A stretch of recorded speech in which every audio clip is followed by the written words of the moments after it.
안녕하세요. 타스건축사무소의 김일환 건축사입니다. 지금부터 실제 건축 사례 강좌를 시작하도록 하겠습니다. 오늘은 지난 시간에 이어서 11번째 강의로 건축 행정 절차, 즉 건축 허가, 착공 신고, 사용 승인 등 건축에 관련된 행정 절차에 대해서 자세하게 설명드리도록 하겠습니다. 자, 지난 시간까지 저희들은 설계에 대해서 얘기를 했습니다. 설계에 대해서 기본 계획, 기본 설계, 시설계라고 하는 단계를 거쳐서 이제 설계를 한다고 그랬는데, 기본 계획은 제3강에서, 기본 설계는 제6강에서, 시설계는 지난 시간인 10강에서 설명을 드렸기 때문에 이제 설계가 다 완료됐으니까 이제 이 도면을 가지고 건축 행정 절차에 이제 들어가면 되는 것입니다.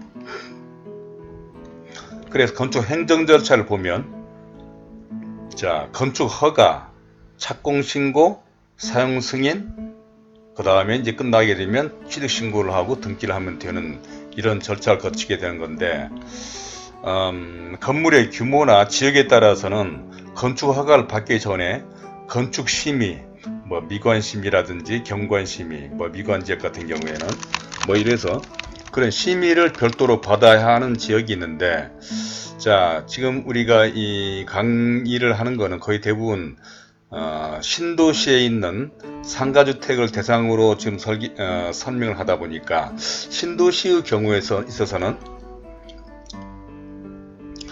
광교의 경우, 수원이었는데 광교가 광교 경우만 건축 미관 심의를 받아서 건축 허가를 받았던 그런 사례가 있는데, 아마 특별한 지역 외에는 거의 대부분의 심의는 받지 않고 아마 상가주택 같은 그런 규모는 건축 허가와 착공 신고, 사용 승인 이런 절차를 거치면 되는 것입니다. 자, 그러면 이런 모든 행정 절차의 의무자는 누구인가라고 하는 걸 생각해 봐야 되는 건데, 이거는 건축주인 것입니다. 이거는 사실 상당히 중요한 문제인데, 이거를 이제 이 법에서 제가 한번 설명드리고자 하는데, 건축 허가에 관한 거는 건축법 11조에 명시되어 있는데, 자, 건축법 제11조에 보면 건축 허가에 관련된 사항이 나와 있습니다. 여기에 보면 건축물을 건축하거나 대수선하려는 자, 바로 이제 건축주를 얘기하는 것이죠. 이런 사람은 시장이나 도지사 또는 구청장에게 허가를 받아야 한다. 이런 내용으로 복잡한 내용이 있습니다만은 이런 내용이 있고, 또 건축법 제21조를 보면 착공 신고에 관한 내용이 있는데 19조, 21조. 자, 21조는 착공 신고에 대해서도 언급하고 있죠. 여기에도 보면 이러이러한 조항에 따라서 한 건축물의 공사를 착수하려는 건축주는 이 허가권자에게 공사 계획을 신고해야 한다, 이렇게 되어 있는 것입니다. 그러니까 이런 허가라든지 신고, 사용 승인 모든 것들은 건축주가 의무자인 것입니다. 물론 이러한 점에 있어서 건축주가 어떤 전문가가 아니기 때문에 대행을 건축사 사무소에서 대행을 하는 것이 일반적이죠.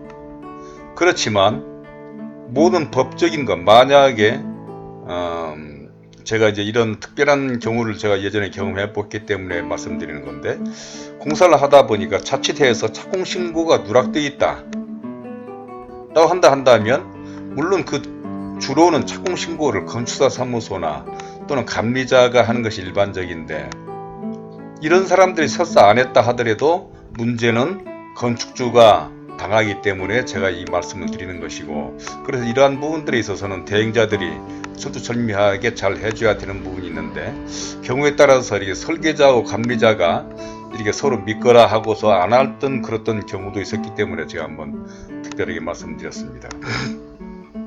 그래서 이런 건축 허가나 신고, 사용 승인 이런 모든 것들은 요즘에는 인터넷으로 합니다.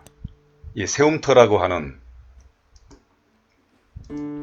자, 이것이 이제 세움터라고 하는 건축 행정 시스템인데, 사실 예전에는 건축 허가를 받는다거나 뭐 착공 신고를 한다면 모두가 다 서류를, 도면을 탁 우려가지고 서류를 만들어서 시청이나 구청에 직접 갖다 주어가지고 거기서 이제 도면을 서류로 해서 제출했던 것이죠.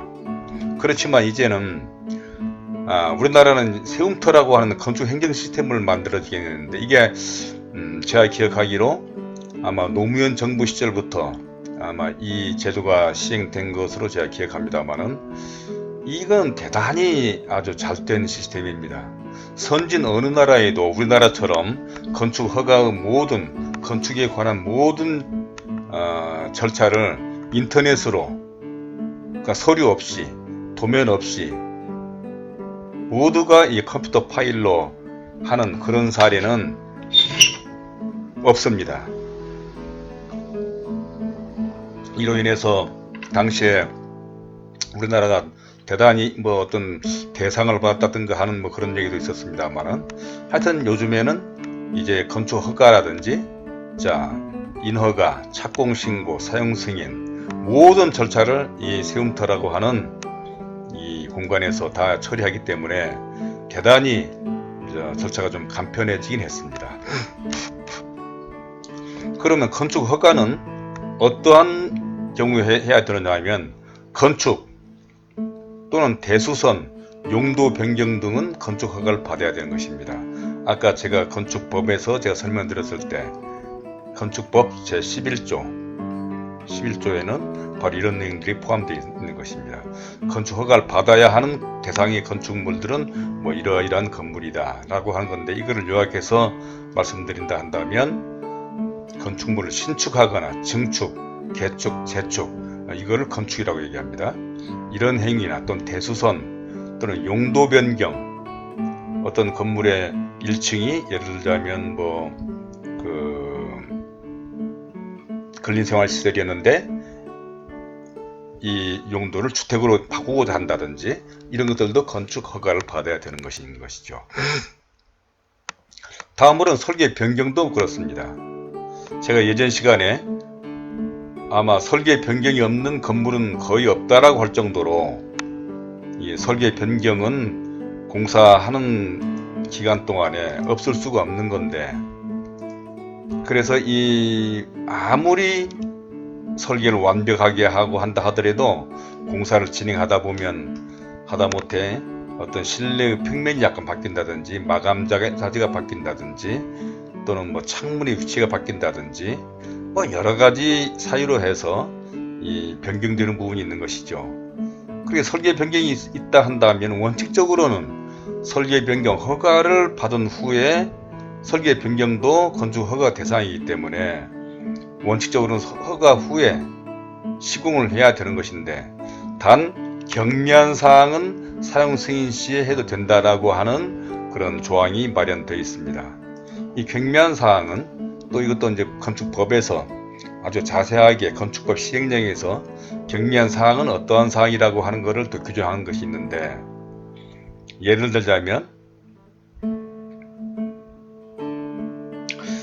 바닥 면적 합계가 50제곱미터 이하인 경우로서 이러한 사항이라든지, 뭐 이렇게 여러 가지 규정되어 있는 내용들이 있습니다. 이거는 좀 구체적인 내용이기 때문에 이러한 사항들은 건축사나 설계자가 판단할 수 있는 부분인데, 이러한 사항들에 관한 거는 사용 승인 시에 건축 허가를 설계 변경 허가를 받지 않고도 공사를 할 수 있다라고 하는 점, 이러한 점들은 앞으로 공사하시면서 많은 것을 이제 느끼게 되고 경험하게 될 것입니다. 다음으로는 이제 감리에 대해서도 예전에 제가 설계를 설명할 때 좀 잠깐 언급한 바가 있는데, 감리도 행정적인 감리와 설계 감리, 공사 감리와 설계 감리가 있다라고 분리할 수 있다고 제가 설명한 드린 바가 있었는데, 제가 설계 감리에 대해서는 얘기하지 않겠고, 행정적인 감리가 필요한 것이기 때문에 이거는 다음 페이지에서 이 감리에 대해서 여기서 다시 한번 설명드리도록 하겠습니다. 그런데 최근에 이 상가주택에도 이런 경우가 발생했는데, 그러냐, 공사감리 말고도 전문부도 감리가 필요한 경우도 생겼습니다. 그건 피로티의 경우, 상가주택에서는 그런 경우가 있는데, 예를 들자면 이런 경우라고 볼 수가 있을 것입니다. 자, 이런 건물 같은 경우에 피로티라는 건 어떤 것입니까? 이게 1층이 기둥만 서 있고 오픈되어 있는 그러한 그러한 부분을 피로티라고 얘기하고 있는 것이죠.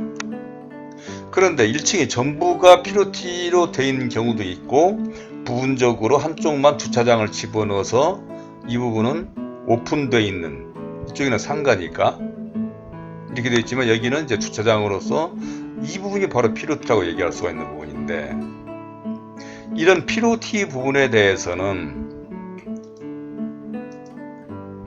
하도 피로티가 문제가 많았기 때문에 작년 2018년 12월 4일부터는 이 피로티에 대해서 포항 지진 발생, 이 문제가 많이 됐던 부분인데, 자, 개정 이유를 보면 포항 지진 발생 시 당시 심각한 균열이 발생한 사례가 많았던 피로티 형식 건축물을 안전하게 설계하고 시공하기 위해서 공사 단계에 다다른 경우마다 사진 및 동영상을 촬영하도록 하고, 관계 전문 기술자와 협력하여 설계 및 공사 감리를 하도록 한다, 이런 얘기거든요. 이게 관계 전문 기술자와 협력한다. 이게 무슨 얘기냐면, 피로티인 건물은 관계 전문 기술자가 누구냐면 구조기술사를 얘기하는 것입니다. 그런 피로티가 있는 그런 건물은 앞으로는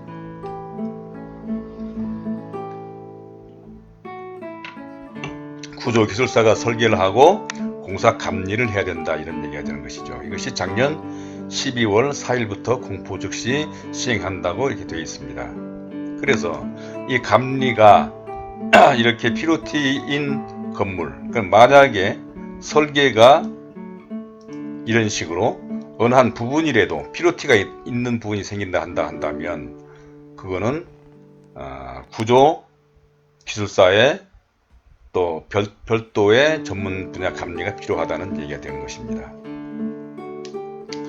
다음에는 건축 행정 절차 중에서 지목 변경이라든지 이런 경우도 있습니다만, 그 땅이 대지가 아닌 지목이 전이나 또는 뭐 다른 용도로 되어 있는 것을 건축을 한다면 건축 허가를 위한 지목 변경, 뭐 이것도 일괄적으로 처리할 수 있는 뭐 그런 방법도 있습니다만, 뭐 그런 경우도 있는 거고, 또는 기존 건물을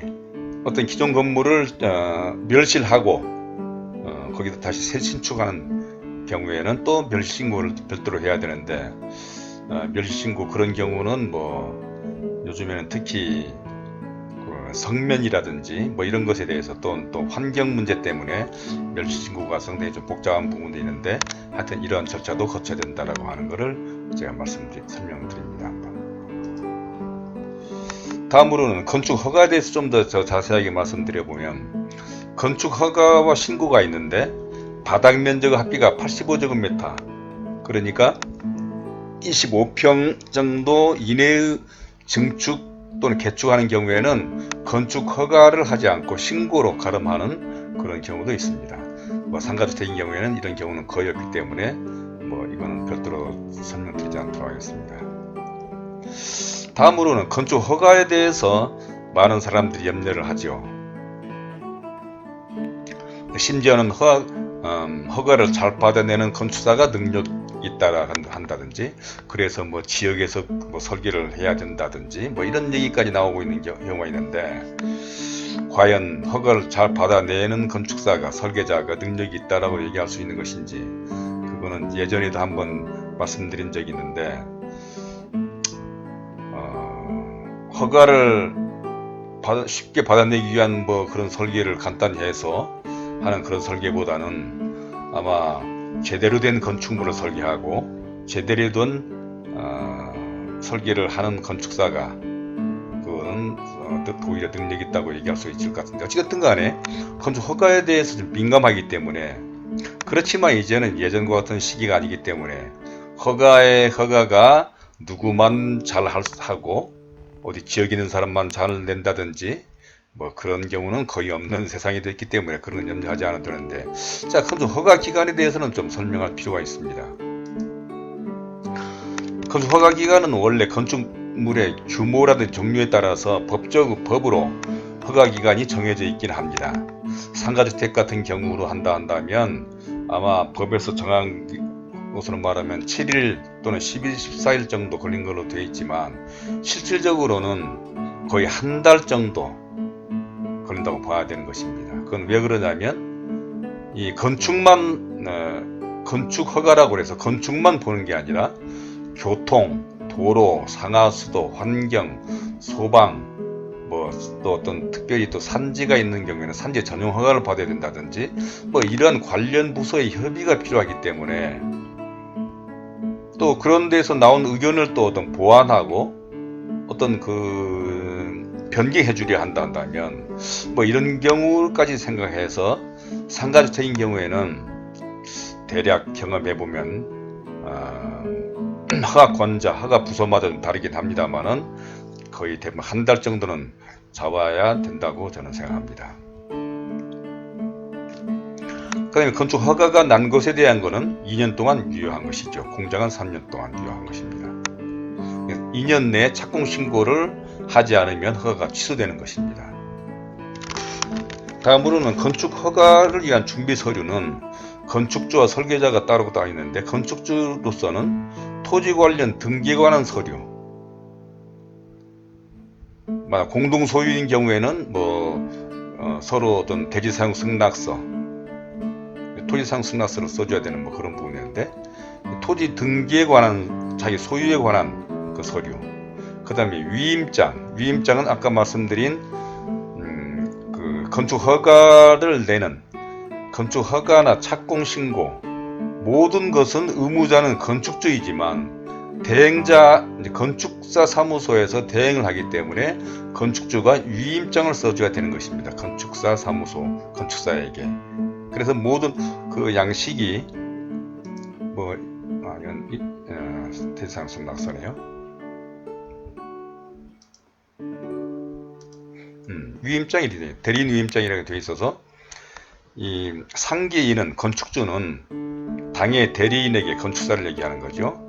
인터넷 건축 행정 시스템 세움터 통하여 민원을 작성하고 신청하는 과정에서 모든 권한을 위임하는 것에 동의한다라고 하는 이 위임장을 작성해 주셔야 되는 거고, 그 다음에 거기에 따른 위임장에 날인하는 도장에 따른 인감증명서, 이 서류만 준비하시면 되는 것입니다. 다음으로서는 설계자는 설계 도면, 설계 도면에는 건축만이 아니라 건축, 구조, 전기, 설비, 통신, 소방 등 모든 도면이 다 들어가야 되는 것입니다. 그 다음에 구조계산서라든지 각종 계산서 이런 것도 들어가게 되는 것이죠.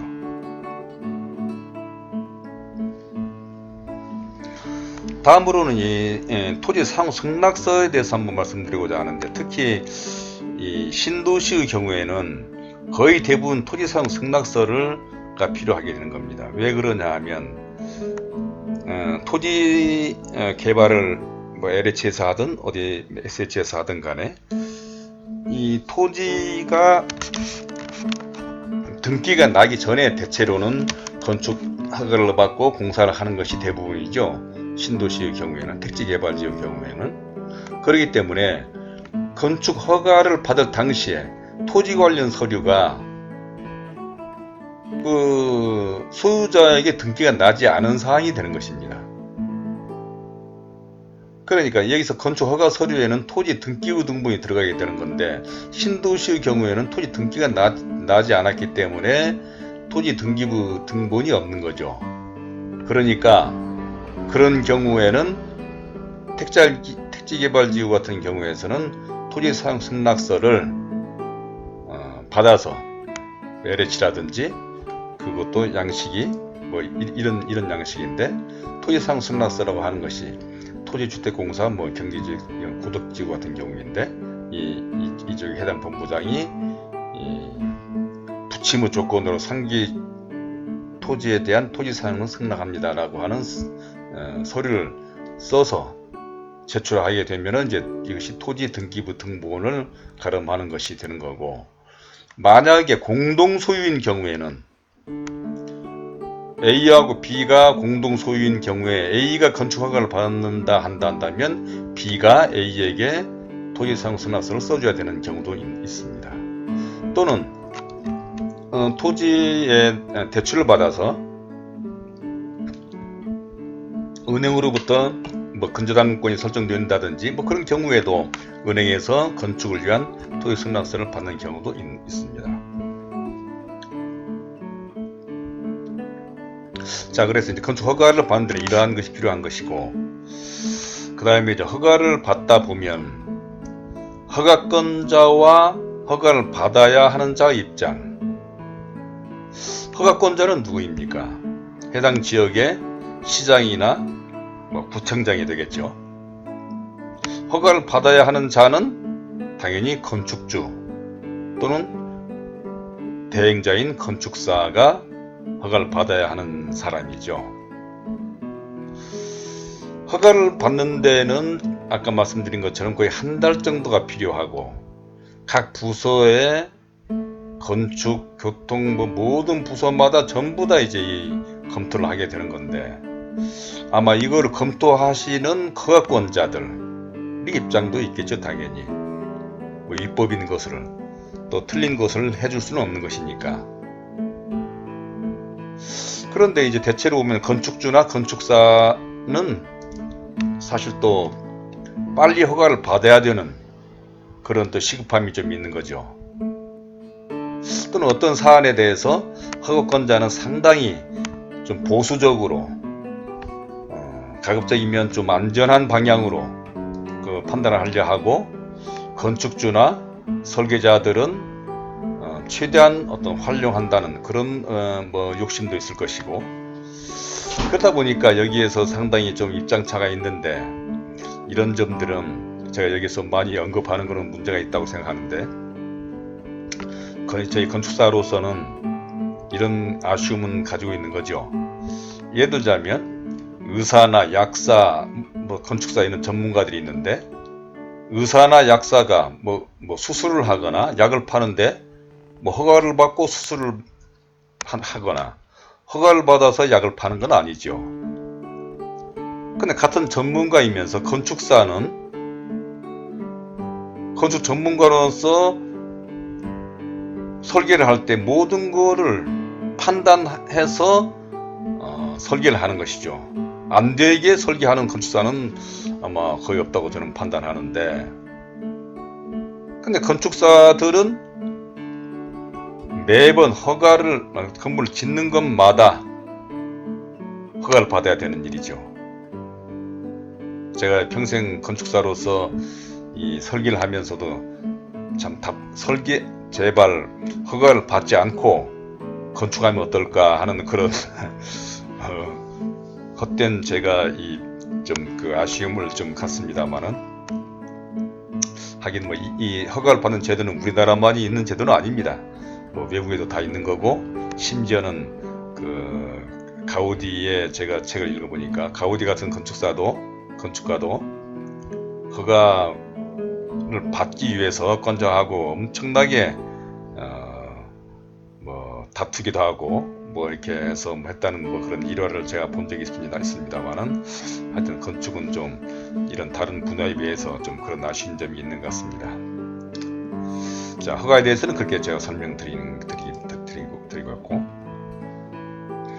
다음으로는 이제 허가 말고 이제 착공신고 사용 승인에 대해서 제가 한번 설명을 한번 해보겠습니다.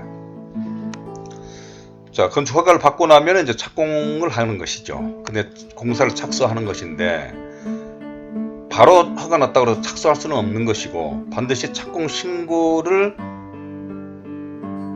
하고, 근데 신고했다고 되는 게 아니라 착공 신고가 처리가 돼야 하는 것이죠. 그러니까 착공 신고 허가가 나야 되는 일이죠. 착공 신고를 했다고 착공 신고가 된 게 아니기 때문에 제가 이걸 또 강조하는 이유는 착공신고서는 제출했지만 착공신고에 문제가 있어서 처리가 되지 않았는데도 불구하고 공사를 착수해서 문제가 되는 경우도 있었기 때문에 제가 말씀드리는 것인데, 이런 일이 없어야 된다는 것을 말씀드리기 위해서 이 설명드리는데, 착공신고는 뭐 건축허가처럼 복잡하지는 않고, 그래서 약 한 일주일 정도 길어야, 빠르면 뭐 하루 이틀 정도 나올 수 있는 것이니까. 근데 착공신고 하려면 당연히 감리자가 선정이 돼야 되고, 자, 그래서 감리자, 이제 감리자도 좀 이거 설명을 해야 되는 것인데, 소규모 건물은 허가권자가 지정하게 되어 있는 것이죠. 그러니까 여러 가지 많은 건물이 있어서 제가 복잡하게 모두 다 설명드릴 수는 없고, 상가주택인 경우에는 설계자가 감리를 할 수 없게 되어 있는 것이죠. 예전 시간에도 말씀드렸는데, 그래서 건축 허가가 나면 바로 건축주는 허가권자에게 감리자 지정 신청을 해야 되는 것입니다. 그러면 허가권자, 해당 시청이라든지 구청에서는 관내 해당 지역에 있는 건축사를 대상으로 해서 추첨을 해서 감리자를 선정해 주는 거죠. 그러면 그 감리자와 바로 감리 계약이 돼야만이 착공신고를 할 수가 있는 것입니다. 그래서 건축 허가가 났다라고 해서 바로 공사를 할 수가 있는 게 아니고, 순서로 말한다면 감리자가 선정이 되고, 그 다음에 감리 계약을 한 후에, 또 감리자도 이제 감리에 관한 어떤 그런 보증 서류라든지 뭐 이런 서류도 있고, 또 시공자가 갖춰야 할 서류가 굉장히 복잡해졌습니다. 그거는 이제 건설업자와 직영공사라고 하는 거를 따로 설명드린다 한다면, 예전에는 작년 6월 이전까지만 하더라도 건축주가 직영공사로 건설업자라고 하는 건 종합건설은 면허를 가진 사람을 얘기하는 것입니다. 종합건설은 면허업자가 아닌 사람이 공사했을 때는 시공자에 관련 서류가 없었던 거나 마찬가지였죠. 그런데 이제 건설업자가, 즉 종합건설은 면허업자가 이제 시공자가 되기 때문에 여기에 따른 서류가 굉장히 복잡합니다. 간단하지가 않습니다. 그래서 이런 서류를 다 준비하는 데는 좀 상당히 좀 시간이 걸린다라고 하는 거.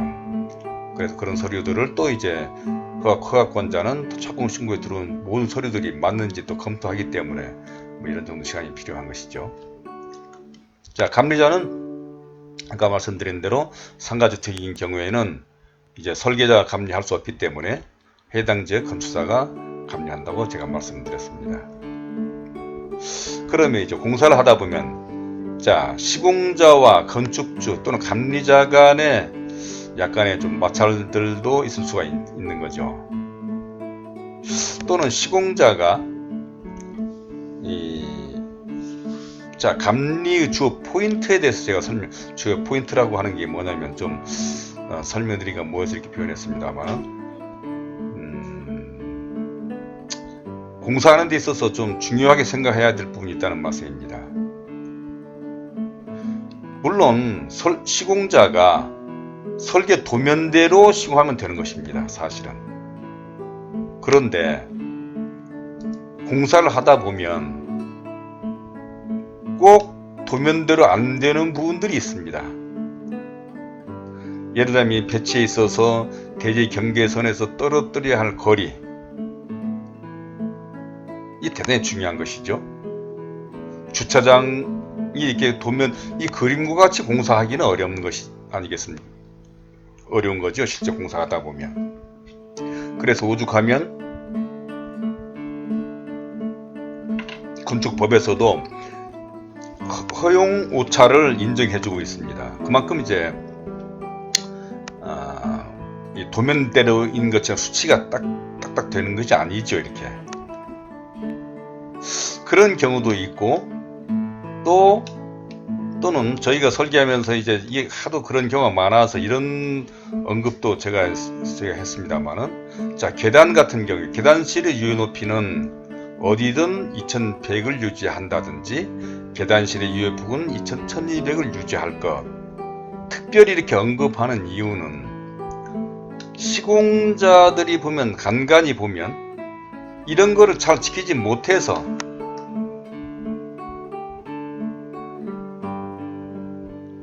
그래, 계단실 같은 경우에 자, 이제 도면에는 뭐 얼마를 하라고 도면에서는 다 맞습니다. 그런데 여기에 마감 공사를 하고 또 목수들이 또 일하다 보면 때때로는 이게 안 맞는 경우 있거든요. 바로 감리자들은 그런 것들을 잘 또 찾아내는 것입니다. 심지어는 계단실에서 물론 설계할 때 이걸 여유있게 하면 좋긴 하겠는데 이것도 뭐 최대한도로 좀 줄여보려고 설계하는 것은 설계자들은 그런 욕심이 있는 거죠. 그러다 보니까 이 치수가 엄밀히 말해서 1m 20이 나와야 된다라고 해도 1m 20이 안 나오게, 예를 들면 이 목수가 공사를 하다 보니까 약간 이게 뭐 좀 오차가 생겼다든지 뭐 이게 계단을 하면서 이 그림처럼 안 되는 게 공사이기 때문에, 그래서 이 설계 도면대로 해줘야 된다. 이게 참 말은 쉬운데 어렵다는 것이죠. 그렇기 때문에 좀 노련한 시공자들은 바로 어떤 감리자들이 어떠한 거를 주로 점검한다. 솔직히 말하면 저도 다른 설계한 거를 제가 감리자가 되기도 하고 특검도 제가 하기도 합니다만은, 그래 감리를 나갔을 때는 제가 어떠한 점에 있어서는 좀 문제 있는 부분들은 많이 제가 특별히 점검을 하는 것이죠. 특히 안전 같은 경우, 창대 높이나 또 계단실의 그 핸드레일의 어떤 간격 또는 높이, 아까 말씀드린 계단실, 주차장의 크기가 제대로 도면대로 되어 있는 것인지, 이게 이렇게 안 되어 있는 경우들이 종종 발생합니다. 이게 그건 왜 그러냐면, 자, 이 골조 목수가 제대로 했었어야 되는 일이고 다음에 단열재를 집어넣고 만약에 돌을 붙인다 한다면 이런 도면대로 이렇게 되지 않는 경우들이 있기 때문에, 예를 들자면 이 벽이 말이죠, 이 도면상으로는 직선이지만 목수가 잘못 공사하다 보면 이 옹벽이 약간 배가 나온다든지 이런 편차가 생깁니다. 이게 그림처럼 안 되는 것이죠. 그러다 보면 이 거리가 안 나오는 경우가 있는 거죠. 바로 그런 것들. 그래서 이 감리자하고 특검도 마찬가지입니다. 특검이라고 하는 거는, 자, 건축 허가를 받고서 착공 신고를 하면 이제 공사를 진행하는 것이죠. 여기서 제3의 건축사가 감리를 하면서 공사를 하게 되는데, 공사가 다 끝나게 되면은 이 감리자가 이상이 없으면 사용 승인을 해서 좋다라고 하는 거를 서류를 나련해 주면 사용 승인을 접수하게 되는데, 사용 승인을 접수하게 되면 이제 이 허가권자가 특검 건축사를 사용 승인 신청을 하면 허가권자가 특검 건축사를 또 지정을 하게 되는 것입니다. 그럼 이 특검 건축사가 또 현장을 나와서 점검하게 되는 것이죠. 이 건물에 대해서 좀 도면대로 되어 있는지 안 되어 있는지. 그러면 이 특검 건축사도 당연히 어떤 도면과 다른 부분들을 찾아내려고 또는 점검하는 과정에서 나올 수도 있는 것이죠. 그래서 바로 이러한 감리 또는 특검의 주요 포인트들에 대해서 이 시공자는 특별히 좀 관심을 기울여야 되는 거고, 건축주야 시공자가 알아서 해주려니 생각하고, 어떻게 건축주가 무슨 물론 정밀 시공하라고 단속도 하고 얘기는 하겠지만 이게 건축주가 직접 하는 일이 아니기 때문에 저는 완전히 시공자가 그런 책임하에 전 나중에 사용 승인, 이 사용 승인 예전에 준공검사라고 했지만 준공검사란 말이 사용 승인으로 바뀌었죠. 이 사용 승인 하는데 문제가 없도록 잘 공사를 해야 된다는 것이 중요한 일인 것이고, 그래서 제가 이제 감리하고 특검을 하다 보니까 저도 설계를 하면서도 이런 거를 제가 느끼니까 이런 말씀을 특별히 말씀드리는 거는, 이런 걸로 인해서 현장이 사용 승인 단계에서 문제가 된 경우들이 상당히 많습니다. 그래서 이런 부분들은 좀 특별히 조심해야 되겠다라고 하는 것을 제가 말씀드리는 것이고, 자, 그래서 공사 이제 사용 승인 절차와 기간은 먼저는 아까 말씀드린 것처럼 공사가 끝나게 되면 감리자가 이제 공사 사용 승인 신청해도 되겠다라고 하는 거를 동의를 하고, 그 다음에 특검이 나와서 점검해 보니까 이상이 없다라고 한 경우라 한다면, 그 다음부터는 또 이제 건축 허가와 마찬가지로 건축 허가 때도 허가하는데 한 달 정도 소요된다라고 얘기한 거는,